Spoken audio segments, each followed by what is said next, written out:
بجد شايفين اللي قدامكم ده ايه؟ لو اي حد شايفه يقول عليه تشيكن ستريبس، بجد تحفه جدا. لا احنا النهارده بقى عاملين فيش ستريبس، وبجد يعني بمكون كوبايه واحده بس. في القلي مختلفه وحصري جدا. محدش استخدمها في السمك قبل كده، بس بجد انا اول مره اجربها، وبجد طلعت النتيجه روعه. لو ولادك ما بيحبوش السمك، بعد الفيديو ده وبعد الطريقه دي والشكل التحفه ده هيحبوه جدا. لايك وشير لو عجبك الفيديو، ومتابعه الصفحه. يلا نسمي الله ونشوف طريقتنا ايه. اول حاجه معايا نص كيلو من السمك الفيليه. انا جبته من عند الراجل، وطبعا بيكون حتت عريضه كده وطوليه. انا بقطعه قطع صغيره زي التشيكن ستريبس بالظبط بالطول. بنقعه في ليمون ودقيق، وبلاش خل عشان الخل بيهري لحم السمك.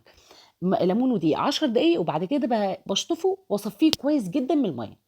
هنبدأ التتبيلة معايا كده معلقة صغيرة من هريسة الفلفل الأحمر. لو عندك بتبقى تحفة جدا، ما عندكيش يبقى قرن فلفل. عايز تستغنى عن الفلفل خالص مفيش مشكلة. معلقة كبيرة من المستردة بتفرق جدا، بتدي طعم حلو قوي. ونزلت معايا معلقة صغيرة من الملح وكمون وكزبرة. وكمان نزلت معايا بعصير 4 ليمونات، واربع معالق كبار من الخل، ورشه بسيطه من الشطه. وطبعا المكون الاساسي معانا هو الثوم، انا كنت هنساه بصراحه فحطيته في الاخر. معلقه صغيره من الثوم المفروم بما يعادل 7 فصوص من الثوم المفروم. هنزل باصابع الاستريبس بتاعتي واقلبها في التتبيله، واديها كده عصره ليمونه تانية. الليمون يا جماعه بيحب السمك جدا، بيبقى طعمه تحفه وخطير. نسيبه بقى في التتبيله بتاعتنا مش اقل من نص ساعه لساعه، بس كده. ما نسيبوش كتير عشان ما يحدقش معانا. وظبطي طبعا ملح التتبيله. بعد كده تعالوا بقى نشوف السر الخطير بتاع القرمشه والكفر الثابت معانا.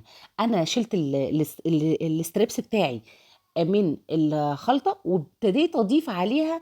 ضفت عليها حوالي نص كوبايه من الدقيق، او شوفي بقى. وبعد كده ضفت عليها حبه ميه تاني. المهم ان انا اعملها عجينه سايله زي اللي انتوا شايفينها معاكم، لا تقيله قوي ولا بسيطه يعني لا تقيله ولا خفيفه. تعالوا بقى نشوف المكون السحري. انا هنا معايا كوبايه من الدقيق العادي، وكوبايه تانية من الدقيق الذره. لو عندك بيفرق جدا دقيق الذره الاصفر او العادي، مفيش مشكله خالص. هنبهر بقى معانا. اديت معلقتين كبار من النشا بتديني تاثير وقرمشه حلوه جدا. وهننزل بالبهارات بتاعتنا. نزلت ايه؟ نزلت لو عندك توم باودر، وكمان ملح، وكمان رشه بسيطه من الكمون. وقلبيهم كده مع بعض. عايزاها تبقى سبايسي تحطي شطه، مفيش مشكله خالص. نبدا بقى ننزل اصابع الستريبس بتاعتنا في الخلطه اللي هي الدقيق بالميه الاول، وبعد كده نطلعهم. انا بعملهم مره واحده، عايزاه كثيفه نزليهم رجعيهم تاني الدقيق الميه اللي هي بدقيق، وبعدين رجعيهم الدقيق تاني. بس كده.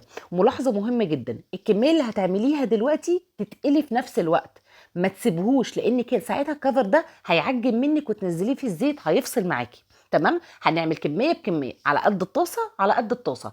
تحطي في الدقيق وبعدين تحطي في الزيت على طول. يعني ما تركنيش السمك بتاعك في الخلطه عشان الدقيق ما يعجنش معاكي. تمام كده. بس كده. هننزل معانا على نار عاليه. نزلت بالسمك معايا، والنار سخن وغزير. نار سخن وغزير. طبعا هو سمك الفيليه مش هياخد وقت خالص. شايفين اللون عامل ازاي؟ تحفه جدا. عايزه اقول لكم كمان ان انا اديت في الدقيق رشه من الكركم او رشه من الزعفران، عشان بيخليه لونه حلو كده. يبقى في الدقيق اللي هو الناشف اديت رشه من الكركم. بس كده. وبعد كده بحط قشر الليمون معاكي، ما بيخليش معاكي اي ريحه زفاره خالص في القلي وانت بتقلي في مرحله السمك. هنقلي بقى الكميه كلها ونخلص الكميه كلها. ويا ريت بعد كل طاسه وطاسه بالمصفى كده تشيلي الحاجات السوداء من الزيت، عشان يفضل الزيت معاكي رايق لاخر حته سمك. وكمان ما يسودش معاكي، ولا واحده تسود معاكي، ولا يتحروق معاكي. بس كده. بعد كل طاسه ننضف الطاسه بتاعتنا بالمصفى. بس كده. وبعد كده نعمل على قد الكميه يا بنات. يعني ننزل في الدقيق ونحط في الزيت على طول. ما نعملش كله زي البانيه بتاعنا العادي ونركنه، لا. بصوا جربوا. ولو عندكم الدقيق الذره بجد بيفرق جدا في التأثير. شايفين القشره ما فصلتش معايا، مقرمش جدا. لو ما كانش حواليا صوت دوشه انا كنت سمعتكم صوت القرمشه. تحفه. يا سلام بقى عليه في العيش، بحبه جدا. سندوتش العيش البلدي مع الطحينه والجرجير، ويا سلام. عيشي بقى احلى حياه. بصوا تحفه. جربوه لاولادكم هيعجبكم جدا. اتمنى لايك وشير لو عجبكم الفيديو. كنت مع ابتسام الجبالي، والسلام عليكم.